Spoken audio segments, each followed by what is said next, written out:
Assalamualaikum warahmatullahi wabarakatuh.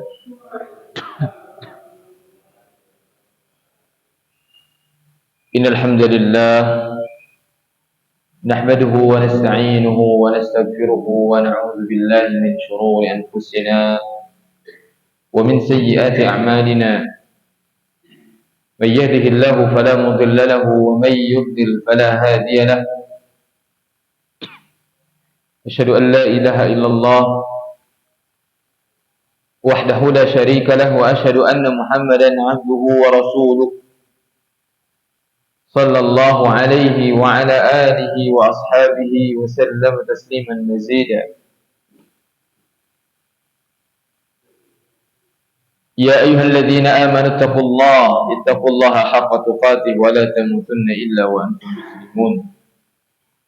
Ya ayyuhan nasu ittaqu rabbakum alladzi khalaqakum min nafsin wahidah wa khalaqa minha zawjaha wa batha minhuma rijalan katsiran wa nisaa'a. واتقوا الله الذي تساءلون به والأرحام إن الله كان عليكم رقيبا يا أيها الذين آمنوا اتقوا الله وقولوا قولا سديدا يصلح لكم أعمالكم ويغفر لكم ذنوبكم ومن يطع الله ورسوله فقد فاز فوزا عظيما أما بعد. Para hadirin, para bapak sekalian yang dirahmati oleh Allah Subhanahu wa taala. Mudah-mudahan pada kesempatan malam hari ini kita dijadikan oleh Allah Subhanahu wa taala menjadi hamba yang senantiasa bersyukur dalam setiap keadaan, dalam keadaan terang ataupun hujan. Ada kalanya kadang-kadang kita pas diberi hujan seperti ini, semangat kita jadi surut. Padahal hujan itu kan berkah juga, kita inginkan juga. Ya. Beberapa hari dan bulan kemarin kita terasa panas sekali. Ketika diberi hujan, ketahuan jamaah pun juga berkurang. Harusnya bersyukur bukan berkurang. Harusnya bersyukur bukan berkurang. Ini pribadi saya berusaha untuk menumbuhkan dan memunculkan rasa syukur meskipun betul hujan itu di dalam syariat kita menjadi salah satu udzur. Ya, bolehnya salat untuk dijamak. Boleh. Tetapi rasa-rasanya hujan ini pertama kali, baru sekali atau dua kali. Harusnya syukurnya dulu yang nampak itu syukurnya. Syukur yang lebih besar nampak. Alhamdulillahnya, ucapan hamdalahnya yang nampak dari diri kita. Oleh karena itu hadis yang dimuliakan oleh Allah Subhanahu wa taala, duduknya kita di sini hari ini, malam hari ini, mudah-mudahan itu sebagai bentuk syukur kita kepada Allah. Allah menghitungnya sebagai rasa syukur kita kepada Allah Subhanahu wa taala. Karena rasa syukur yang sebenarnya itu bukan dengan lisan. Itu sebahagian saja mengucap hamdalah itu. Sejatinya syukur itu adalah bagaimana seseorang bisa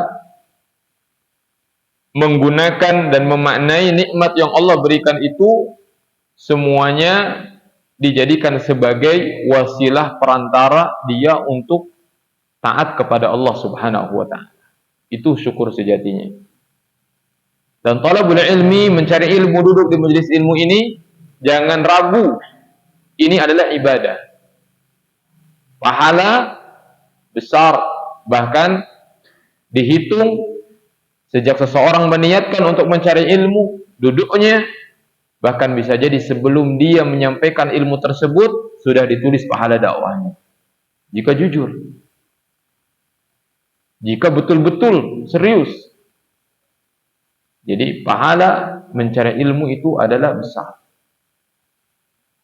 Dan jika para hadirin dirahmati oleh Allah Subhanahu wa taala, hari ini belajar Al-Qur'an. Pak Ustadz, saya mah nggak ada hafalan, nggak punya hafalan Al-Quran. Saya katakan, belajar Al-Quran, belajar tafsir, memahami isinya, itu lebih utama, lebih baik daripada menghafal Al-Quran. Oh gitu Pak Ustadz? Ya, coba aja di Al-Quran, ada nggak perintah untuk menghafal Quran? Coba. Ada nggak perintah hafalan Al-Quran? Ada nggak? Tidak ada. Tetapi perintah untuk memahami Al-Quran, untuk mentadaburi Al-Quran banyak. Perintah untuk memahami Al-Quran, mentadaburi Al-Quran, mengkaji isinya banyak. Tapi kalau untuk menghafal Al-Quran, ada, cuma tersirat saja. Itu pun juga ada banyak. Dikatakan bahwasanya Al-Quran adalah ayatun bayyinatun fi suduril ladzina utul ilm, yaitu ayat-ayat yang jelas di dalam dada-dada orang yang diberikan ilmu. Isyarat bahwasanya ahli ilmu itu adalah mereka menghafal Al-Quran. Karena apa? Al-Qurannya berada di mana? Di dalam dada. Isyarat aja. Tetapi afala yatadabbaruna al-Qur'an am ala qulubin aqfaluha liyadabbaru ayati. Wah, hitung kalau perintah untuk mengkaji, memahami, mentadaburi Al-Qur'an. Maka para hadirin yang dirahmati oleh Allah Subhanahu wa taala, mengkaji tafsir itu lebih utama, lebih besar pahalanya insyaallah dibanding hanya menghafal Al-Quran. Tapi kalau mau menggabungkan itu lebih utama lagi. Dan yang dimaksud dengan Ahlul Quran itu bukan sebatas menghafal Quran. Ahlul Quran itu adalah orang yang mengamalkan Al-Quran. Kalau orang ingin mengamalkan Al-Quran, apa dulu? Paham dulu. Paham, belajar, setelah paham baru diamalkan. InsyaAllah kita akan membaca. Kita lanjutkan bacaan kita, kemudian kita pahami isinya. A'udzu billahi minasy syaithanir rajim. A'udzu billahi minasy syaithanir rajim. Qad nara taqalluba wajhika fis samaa.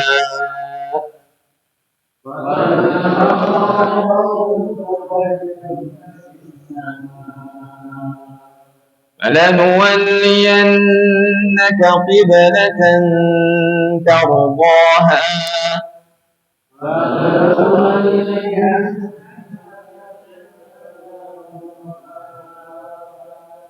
فول وجهك شطر المسجد الحرام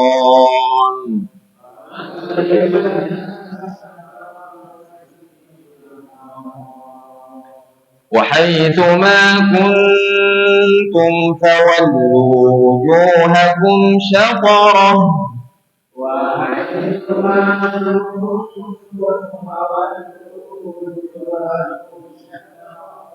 وإن الذين أوتوا الكتاب ليعلمون أنه الحق من ربهم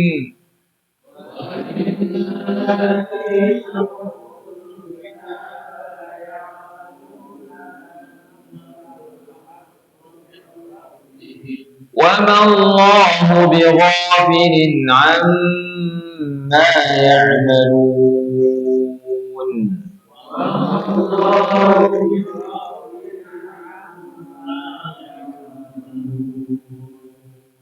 ولئن أتيت الذين أوتوا الكتاب بكل آية ما تبعوا قبلتك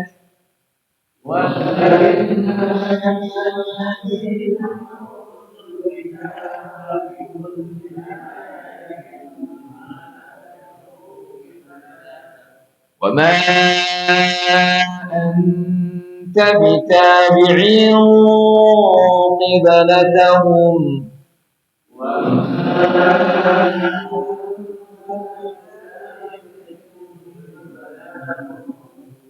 وما بعضهم بتابع قبلة بعض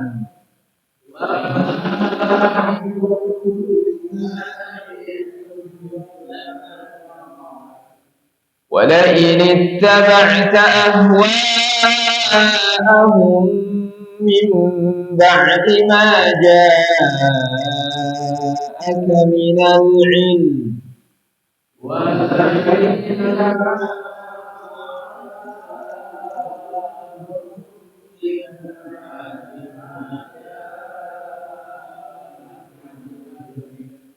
إنك إذا لمن الظالمين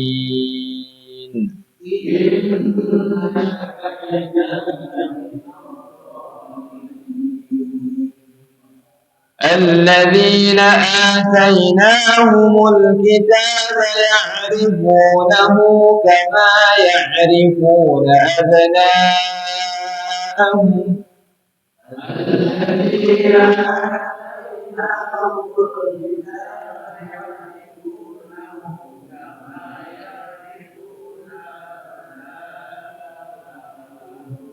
وإن فريقا منهم ليكتمون الحق وهم يعلمون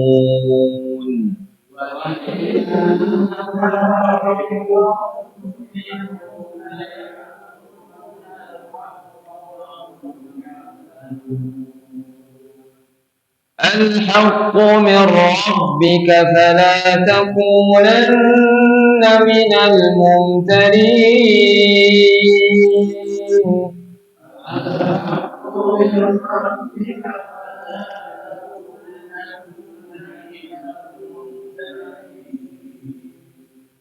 ولكل وجهة هو موليها فاستبقوا الخيرات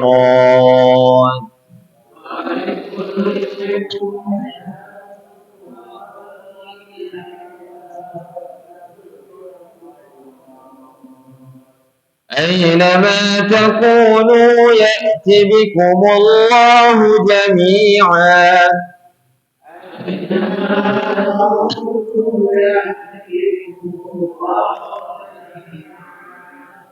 إن الله على كل شيء قدير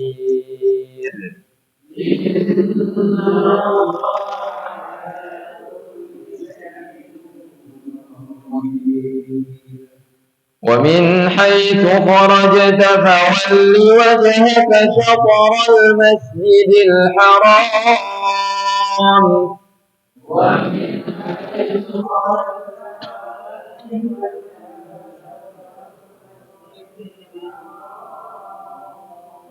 وإنه للحق من ربك وما الله بغافل عما تعملون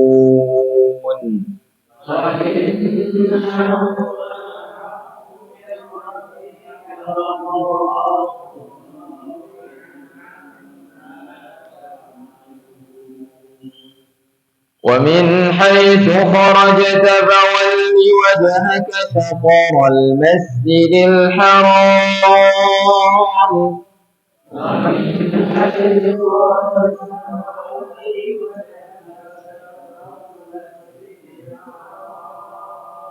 وحيث ما كنتم فولوا وجوهكم شطره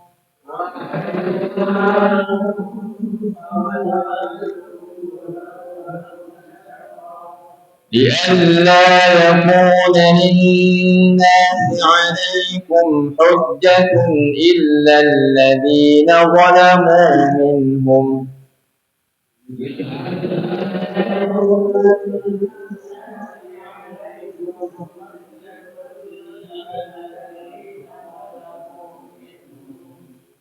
فلا تخشوهم واخشوني ولأتم نعمتي عليكم ولعلكم تهتدون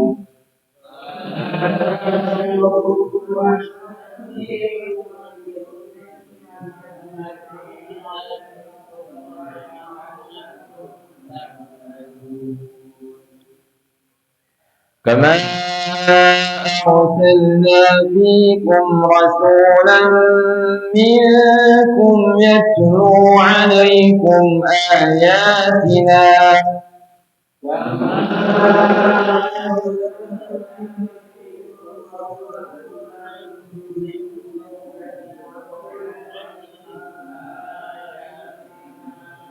ويزكيكم ويعلمكم الكتاب والحكمة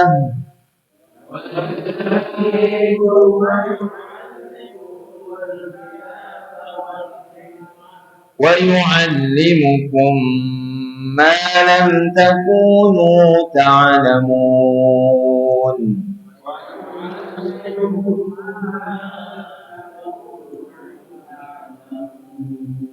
فاذكروني أذكركم واشكروني ولا تكفرون.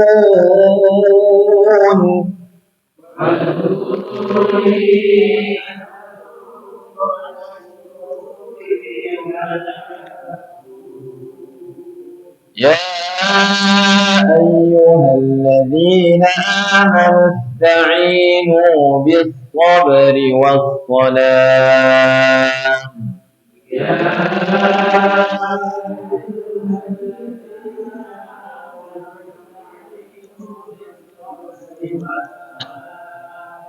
إن الله مع الصابرين.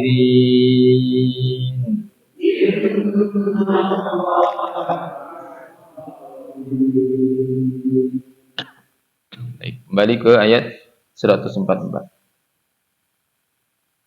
Qad nara taqalluba wajhika fis sama'. Sungguh kami telah melihat wajahmu Muhammad sering menengadah ke langit. Ini ketika Rasulullah sallallahu alaihi wasallam berharap kalau kiblat segera diarahkan ke Makkah, ya, ke Masjidil Haram. Menunjukkan bahwasanya Allah ada di atas kita. Bagaimana Rasulullah sallallahu alaihi wasallam pun senantiasa melihat ke langit terus, bolak-balik wajahnya. Dan ini sebagai bentuk keinginan yang kuat. Seharusnya kita mencontoh. Jika punya keinginan, jika memiliki keinginan, maka hendaknya kita memelas kepada Allah Subhanahu wa taala. Memperlihatkan bagaimana kita inginnya dan butuhnya kita kepada Allah Subhanahu wa taala. Iya. Seperti anak kecil yang ingin meminta sesuatu, kemudian bukan hanya ucapan tetapi dengan peraga, dengan perbuatan, dengan tingkah pola, bagaimana berharap dikabulkan. Ini patut kita contoh. Falan walliyannaka qiblatan tardaha. Dan lihat bagaimana jawabannya. Ya, maka akan kami palingkan engkau ke kiblat yang engkau senangi, yaitu Ka'bah. Fawalli wajhaka syatral Masjidil Haram. Ka'bah, kiblat tersebut adalah yaitu arah Masjidil Haram. Nah, ini perintah menghadap kiblat ke Masjidil Haram. Kalau Bapak-bapak sekalian, mana perintah kita harus menghadap Ka'bah? Ini perintahnya. Fawalli, ini perintah. Palingkanlah wajah kamu syatral Masjidil Haram, ke arah Masjidil Haram. Wa haitsu ma kuntum fawallu wujuhakum syatra. Dimanapun engkau berada, hendaklah engkau hadapkan wajahmu kemana? Ke sana, ke arah Masjidil Haram. Dan itu salah satu menjadi syarat, ya. Syarat sah salat. Gitu. Apalagi salat wajib. Salat wajib tidak boleh dilakukan selama tidak darurat. Selama tidak kepepet. Salat wajib itu harus dipenuhi rukun-rukun seluruhnya, syarat-syaratnya. Harus menghadap kiblat, ya. Harus berdiri, hadirin yang dimuliakan oleh Allah Subhanahu wa taala. Kecuali salat sunnah. Salat sunnah meskipun bisa berdiri boleh duduk, cuma pahalanya setengah. atau mungkin di atas unta, atau kan di atas kendaraan mau salat sunnah, iya, tidak masalah takbir. Kalau bisa ketika takbir ngadap kiblat. Setelah itu mau mobilnya kemana, terserah. Tetapi kalau salat wajib, wajib untuk mendatangkan semua syarat-syarat dan rukun-rukunnya dengan sempurna. Kecuali tidak bisa. Kecuali tidak bisa. Banyak hal yang perlu kita kaji di sini, tidak boleh disepelekan. Contoh misalkan di bis, ya, di bis. Kadang-kadang tayamum. Padahal ada tuh yang jual aqua. Nggak boleh tayamum kalau masih ada air, nggak sah. Ya, padahal masih bisa stop, Pak supir, sholat dulu, misalkan. Ya, kecuali kalau misalkan nggak bisa di tol, nggak bisa, ya, berhenti di tol. Kalau berhenti, kalau misalkan nanti terlewat sholatnya, nanti akan terlewat waktunya, boleh sholat di atas kendaraan tersebut. Kalau masih memungkinkan berdiri, berdiri. Kalau nggak bisa berdiri, berarti duduk. Begitu. Ya, itu hukum-hukumnya. Beda antara salat wajib dengan salat sunnah. Dan ini perintah untuk memalingkan wajah ke kiblat, terutama dalam salat wajib. Wa innal ladzina utul kitaba la ya'lamun annahu al-haqqu min rabbihim. Dan pemindahan kiblat itu adalah kebenaran, ya, dari Tuhan mereka, dan mereka juga tahu kalau itu adalah dari Tuhan mereka, dari Allah Subhanahu wa taala. Yahudi tahu kalau ini perintah dari Allah Subhanahu wa taala. Wa mallahu bighafilin amma ya'malun, dan Allah tidak akan lengah terhadap apa yang mereka kerjakan. Tapi Yahudi itu selalu menutup-nutupi kebenaran. Hati-hati, jangan sampai kita termasuk ke dalam kelompok orang-orang yang memiliki sifat ini, yaitu orang-orang yang sadar atau tidak sadar, yaitu menutup-nutupi kebenaran. Ya, kita harus katakan yang benar-benar, yang salah-salah, harus lantang kita mengatakan. Karena kebenaran itu adalah punya Allah. Ya, punyanya Allah Subhanahu wa taala. Berikutnya, wala in ataita alladziina utul kitab, dan walaupun engkau Muhammad memberikan semua ayat, bikulli ayat, kau memberikan kepada ahli kitab Yahudi semua ayat dijelaskan, disampaikan, ma tabi'u kiblatak, mereka enggak bakalan sekonyong-konyong mengikuti kiblatmu, enggak. Kenapa? Dalam hati mereka sudah ada hasad, sudah ada benci. Makanya Pak, hati-hati.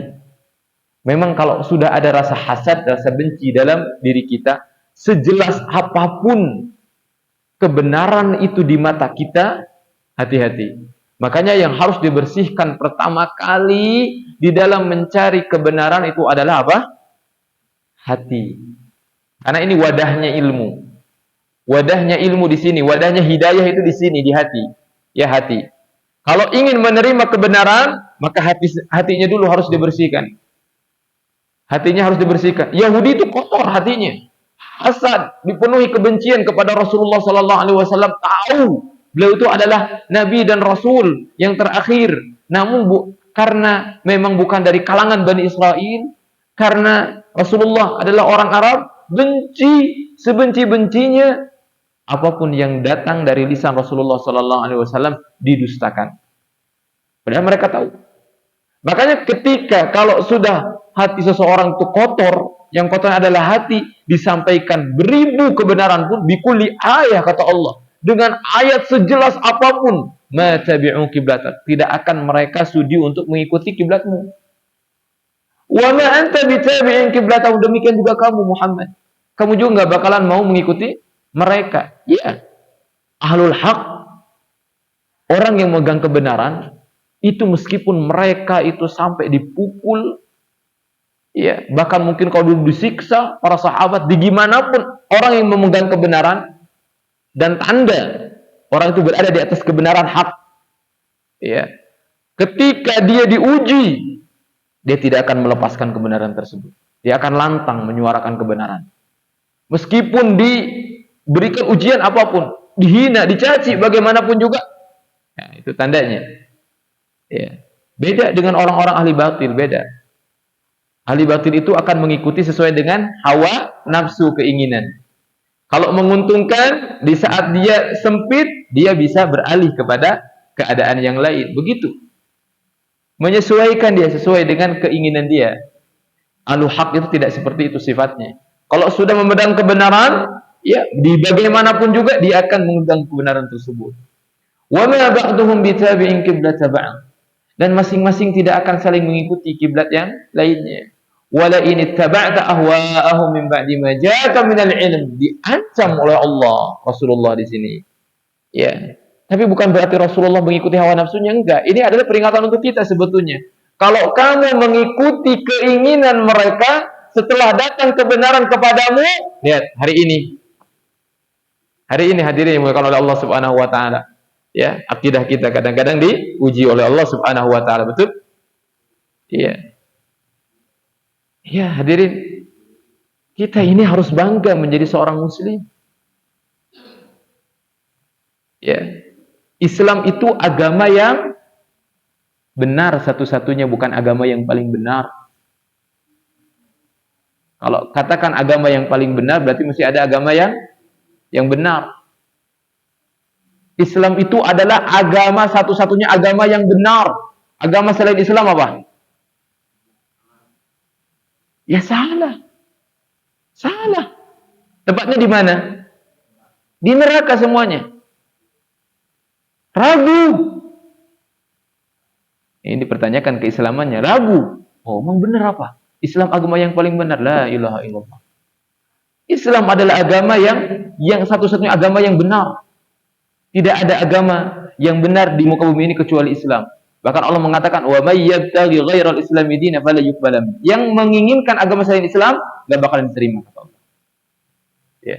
Jadi kalau sudah prinsipnya seperti itu, ya, maka dia akan pertahankan, akan bangga dia dengan agamanya. Akan bangga dengan agamanya, tidak akan mengikuti agama yang lain. Tidak akan bangga dengan agama yang lain, ya. Tidak akan cari perhatian dengan agama yang lain. Karena ini adalah satu-satunya agama yang diridhoi, dicintai oleh Allah Subhanahu wa taala. Agama selain Islam tertolak. Nah, apalagi setelah datang kebenaran kepada kita, Al-Qur'annya jelas. Nah, innaka idzal laminadh dhalimin. Jadi orang-orang yang mengikuti kesesatan hawa nafsu setelah datang kebenaran kepada dia termasuk ke dalam orang-orang yang zalim. Ya. Berikutnya, lihat hadirin yang dimuliakan oleh Allah Subhanahu wa taala. Jangan kira Yahudi itu enggak tahu tentang Rasulullah.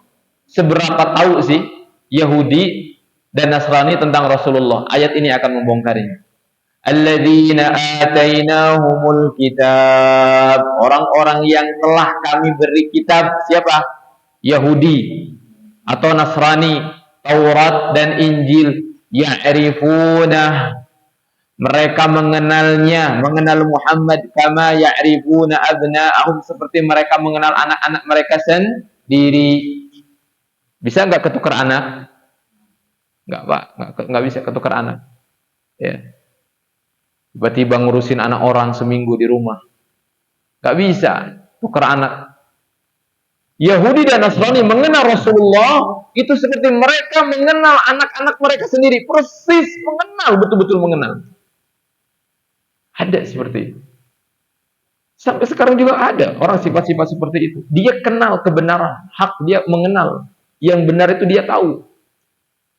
Yang sesuai dengan dalil, sesuai dengan Al-Quran, sesuai dengan sunnah, sesuai dengan hadis, ini seperti ini. Tapi kadang-kadang karena hawa nafsunya, dia mengingkarinya. Atau minimal dia tidak mau mengamalkannya. Dia malah mengamalkan yang lain. Hati-hati. Ini Yahudi juga seperti itu. Mereka tahu kalau Muhammad itu disebutkan ada tandanya dalam Taurat, dalam Injil. Ya. Ini Taurat, Injil itu kitabnya Bani Israel. Taurat ini artinya syariat, Pak. Taurat itu artinya syariat. Jadi syariat-syariat Bani Israel berada di kitab Taurat. Kalau Injil apa? Injil itu penyempurna Taurat. Injil itu isinya tentang pembersihan hati. Tentang kayak akhlak, budi pekerti. Itu Injil. Diturunkan kepada Nabi Isa. Nabi Isa pun juga sama mengamalkan Taurat. Karena hukum itu berada di mana? Di kitab Taurat, hukum-hukum. Adapun itu adalah tambahan. Setelah Rasulullah muncul, Rasulullah lahir, diangkat menjadi nabi, diberikan Al-Quran. Kalau dulu kitab Taurat disempurnakan oleh Injil, kalau tiba Al-Quran, diturunkan Al-Quran, kitab yang lainnya dihapuskan, nggak berlaku lagi. Kenapa? Karena cukup dengan Al-Quran ini sudah mengcover semuanya. Sudah mengakomodir semuanya, kebaikan sudah itu dihimpun dalam Al-Quran, sehingga gak butuh lagi kepada kitab-kitab yang lainnya. Sampai-sampai ketika Umar bawa lembaran-lembaran itu, Rasulullah marah. Ya, apakah kamu bingung, Umar? Demi Allah, kalau Musa hari ini hidup dia, kata Rasulullah, dia tidak halal bagi dia kecuali harus mengikutiku, mengikuti Al-Quran ini. Dia harus meninggalkan Tauratnya. Isa harus meninggalkan Injilnya, Al-Quran. Sudah dihapus semuanya, ya, oleh Al-Quran. Wa inna fariqan minhum la yaktumuna al-haqqa wa hum ya'lamun. Dan sungguh sebagian mereka pasti menyembunyikan kebenaran padahal mereka mengetahui. Jadi ada orang-orang yang mereka mengetahui kebenaran namun mereka menyembunyikannya. Jangan pernah menyembunyikan kebenaran karena itu adalah sifatnya orang-orang Yahudi, ya. Sifatnya orang-orang Yahudi. Berikutnya, al-haqqu min rabbik fala takunanna minal mumtarin. Kebenaran itu adalah dari Tuhanmu, maka janganlah sekali-kali engkau Muhammad termasuk orang-orang yang ragu. Kiblat itu adalah perintah dari Tuhanmu.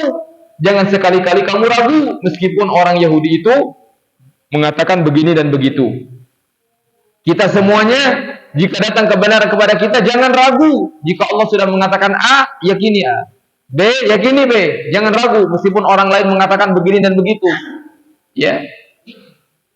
Makanya perlunya kita belajar, perlunya kita berilmu, perlunya kita mempelajari Al-Quran dan Sunnah Rasulullah SAW supaya kita tahu mana yang benar, mana yang salah.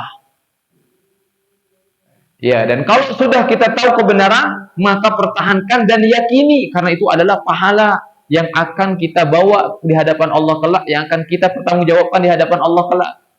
Karena hadirin oleh Allah Subhanahu wa taala, setiap yang kita keyakini, yang kita yakin dalam urusan apapun, kelak Allah akan tanya. Dan Allah akan minta buktinya mana. Maka hendaknya semua keyakinan kita, semua amalan kita itu ada buktinya berupa dalil, ada perintahnya supaya kita aman nanti ketika disidang oleh Allah Subhanahu wa taala. Walikulli wijhatun huwa muwalliha. Dan setiap umat mempunyai kiblat yang dia menghadap kepadanya. Ya dulu sebelum ada Ka'bah, sebelum ada Masjidil Haram, ya mungkin bukan ke sana kiblatnya. Ya, bahkan Rasulullah pun sempat berkiblat kemana? Ke Baitul Maqdis. Setiap umat ada kiblatnya. Ya, walikulli wijhatun huwa muwalliha. Fastabiqul khairat. Di sini letaknya. Ya, yang menjadi tolak ukurnya itu bukan siapa yang paling bagus. Oh, Baitul Maqdis paling bagus kiblatnya. Oh, Ka'bah paling bagus kiblatnya. Ini. Selama kalau itu adalah dari Allah Subhanahu wa taala, itu adalah kebenaran, dan yang menjadi tolak ukur di sini adalah bagaimana seseorang bisa berlomba-lomba di dalam kebaikan jika telah jelas hal itu adalah kebaikan. Nggak usah dibahas lagi. Dulu ia ke Baitul Maqdis, sekarang ke Ka'bah. Maka sekarang menghadap ke Ka'bah semuanya. Ya, maka perbedaan antara kita semuanya diukur oleh seberapa kita berlomba-lomba di dalam menunaikan kebaikan itu saat ini. Ya, Allah taala. Ya, silakan ada. Ya, baik, kita lanjutkan. Allah tabaraka wa taala berfirman, "Aynama takunu ya'ti bikumullahu jami'an." Dimanapun kalian berada, Allah akan mendatangkan kalian semuanya. Maksudnya yang matinya di laut, yang matinya di gunung, yang tertimpa longsor, semuanya Allah akan kumpulkan. Innallaha ala kulli syai'in qadir, karena Allah itu maha kuasa atas segala sesuatu. Ya, yang matinya di laut, dimakan ikan, semuanya nanti akan kembali kepada Allah Subhanahu wa taala dengan jasad yang sempurna. Wa min haitsu kharajta fawalli wajhaka syatrul Masjidil Haram. Ini beberapa kali diulang. Tentang apa? Tentang pemindahan arah kiblat. Dan juga bagaimana kita harus menghadap kiblat, menghadap Masjidil Haram baik dalam keadaan safar ataupun dalam keadaan mukim. Maksudnya di sini, kharajta, kamu keluar. Keluar itu kan berarti safar. Tetap harus memperhatikan kiblat. Wa innahu lal haqqu min rabbik, karena ini adalah kebenaran dari Rabbmu. Wa mallahu bighafilin amma ta'malun. Ya. Jadi Allah tidak akan lengah terhadap apa yang kamu kerjakan. Sedikit Allah akan ketahui. Yang banyak tentu Allah SWT akan ketahui. Dan yang lebih dari itu adalah Allah akan membalas setiap perbuatan kita. Allah tidak akan lengah, tidak akan lalai. Berikutnya diulang lagi, wa min haitsu kharajta fawalli wajhaka syatral Masjidil Haram wa haitsu ma kuntum fawallu wujuhakum syatrah. Ya, dimanapun kalian berada maka palingkan wajah kalian ke arah Masjidil Haram tersebut. Diulang lagi sampai 3 kali. Di sini nih letak ininya. Li alla yakuna lin-nasi 'alaikum hujjatun illa alladziina zalamu. Hadirin yang dimuliakan oleh Allah Subhanahu wa taala. Ka'bah itu kiblatnya siapa?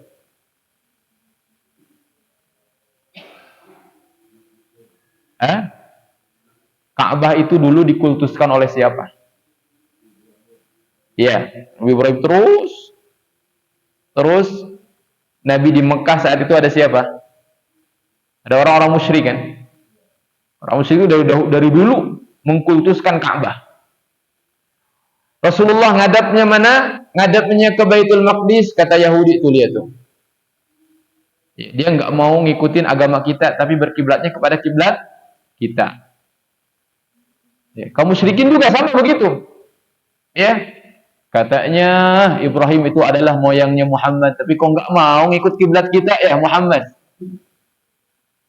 Serba salah, Pak. Ini kalau nggak dikuatkan begini oleh Allah Subhanahu wa taala, kalau ini adalah sebuah kebenaran Muhammad, jangan melakukan itu karena ucapan orang lain. Karena kebenaran itu selalu akan dirongrong dengan orang-orang yang membencinya. Sampai Rasulullah menghadap mana? Menghadap ke Ka'bah pun orang-orang musyrik tuh kan. Muhammad akhirnya ngikutin kita akhirnya. Apakah karena mengikuti mereka? Bukan, karena perintah Allah. Kita harus begitu.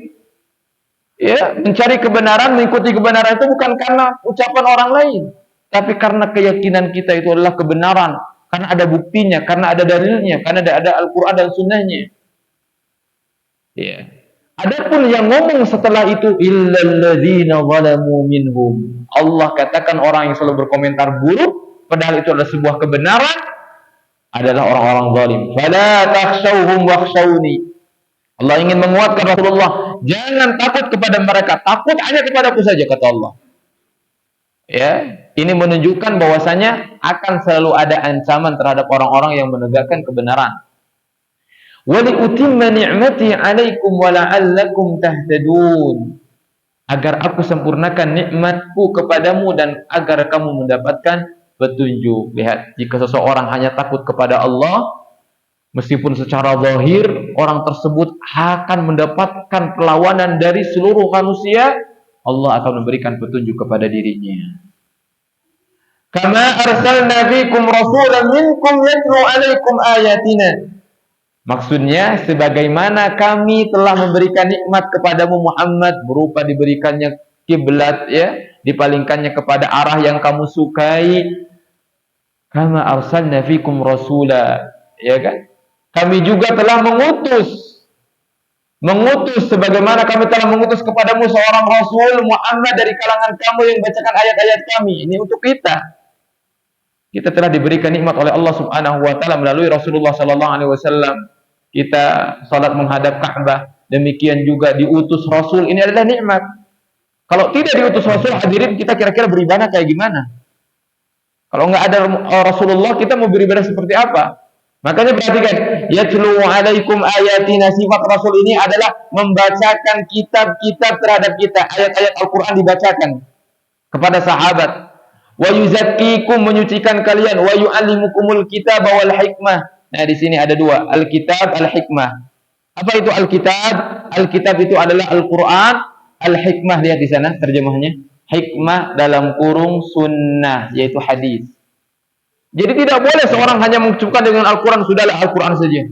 Hadis itu kan banyak yang dhaif. Hadirin, nggak bisa kita beribadah tanpa hadis, tanpa keluar dari hadis. Wa aqimus shalah, tegakkan salat. Coba gimana kalau nggak ada penjelasan dalam hadis tentang tata cara salat? Mau gimana kira? Wa atuz zakat, keluarkan zakat berapa kadarnya? Nggak tahu kita.